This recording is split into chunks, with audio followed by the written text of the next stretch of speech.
This is the Dollemore Daily, and I'm Jesse Dollemore. Several days ago, I read from some of the discovery documents that have been made public in the course of the lawsuit against Fox News brought by Dominion Voting Systems.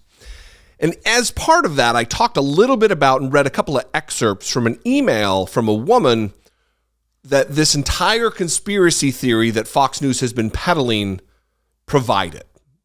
This wild, intertwined, intricate conspiracy theory that's beyond belief about the same kind of thing that you would hear from someone who is in the midst of auditory and visual hallucinations, who is delusional, mentally ill. It was started with an email from her. Now, Fox didn't talk about where the theory came from or some of the other sordid details from the email that I have now.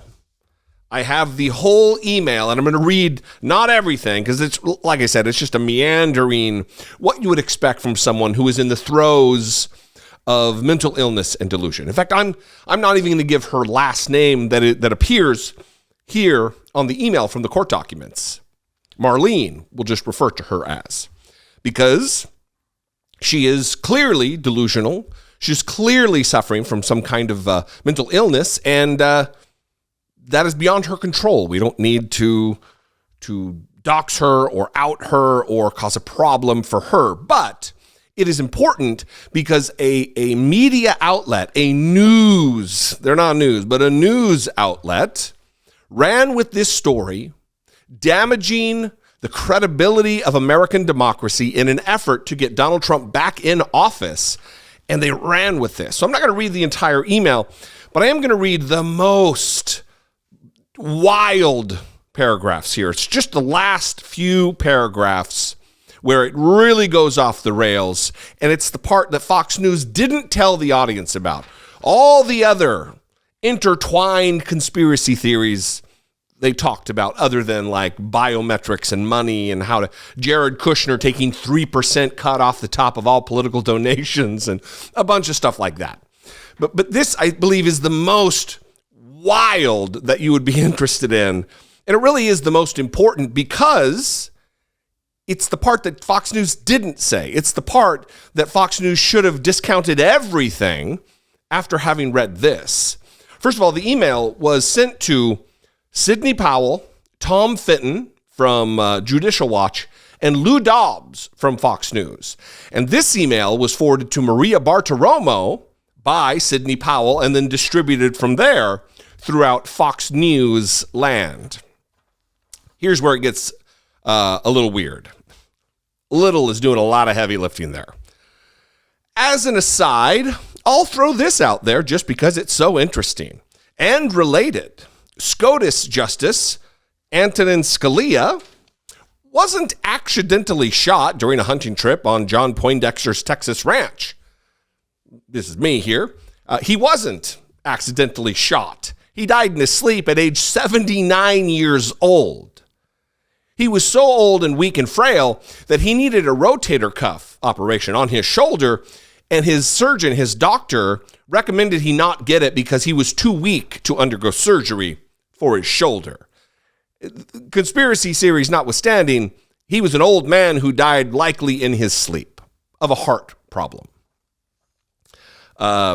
He wasn't accidentally shot during a hunting trip on John Poindexter's Texas ranch.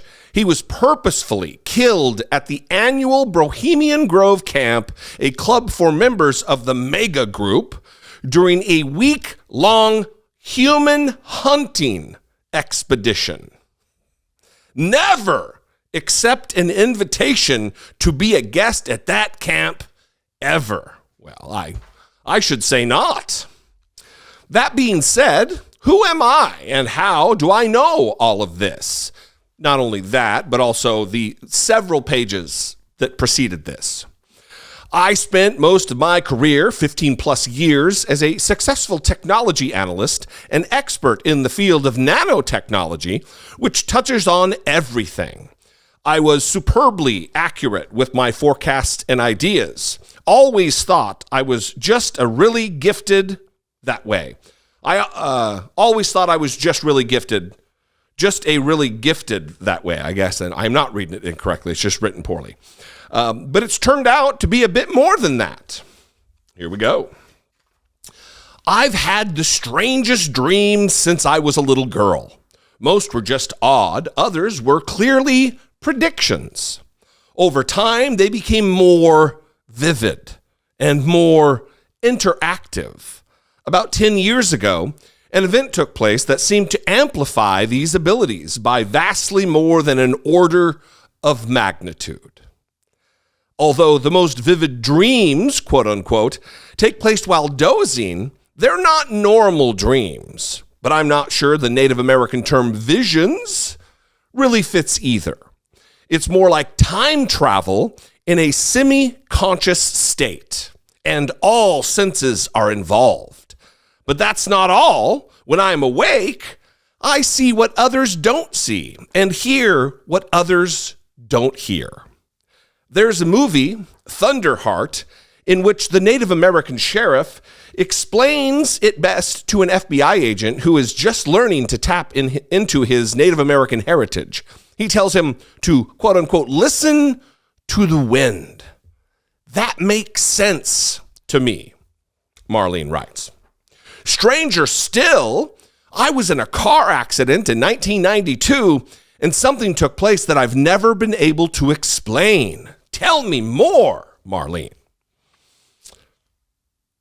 Lost my place. Never been able to explain. For all intents and purposes, I was internally decapitated, and yet I live. I breathe. I shop. I laugh. I get old. I walk the earth. The wind tells me I'm a ghost, but I don't believe it. Although it appears that I was shot in the back shortly after submitting a tip to the FBI 2 years ago, at the time, I thought I just tripped and fell during a walk and bruised my ribs. But I had a vision about a year later in which I stood in the same spot and felt my soul leave my body. It was like having a Band-Aid being ripped off your skin, and yet I continue to walk the earth. Last portion here. Despite that, the wind tells me that no one can harm me. It protects me and keeps me safe. Anyway, I've gotten a little off track, and I'll be the first to admit that while the last bit is pretty wackadoodle, it's relevant. And I can tell you this about everything else above, quote, time always, eventually, proves me correct. Kindest regards, Mars. This is obviously the unhinged ramblings of a mentally ill woman.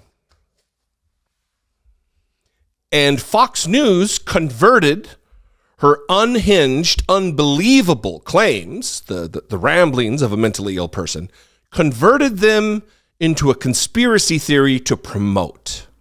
They converted them into a conspiracy theory to broadcast hour after hour after hour after hour to the gullible, vulnerable Fox News audience filled to the brim with Donald Trump fans who wanted nothing more than for this to be true. But they didn't tell them about the ghost and the wind and the time travel and the strangest dreams since I was a kid, and the conspiracy theories about Antonin Scalia. They just talked about Dominion voting and vote flipping, and 3% has a meaning in all of this. Is it a coincidence that American Express Press charges 3% to all this? They didn't say any of that.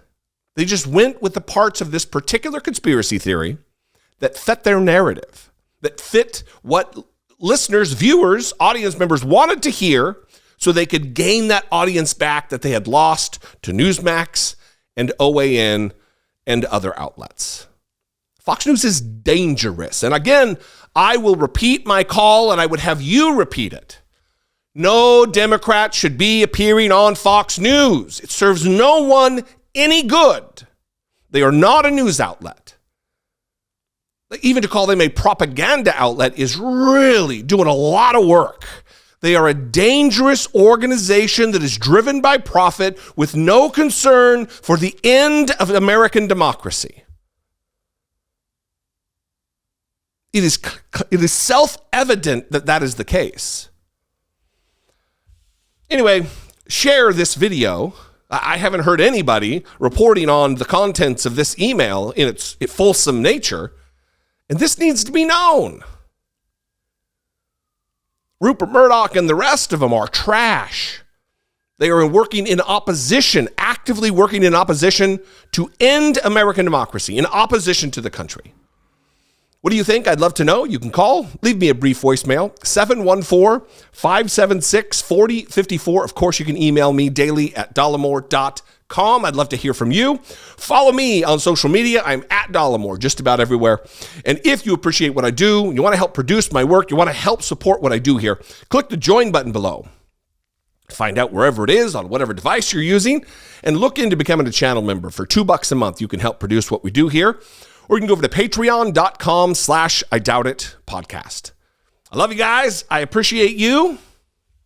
Don't listen to the wind if it's telling you you're a ghost. And if you know somebody who's suffering from mental illness, please attempt to get them help. That should go unsaid. Be genuine. Take care of one another.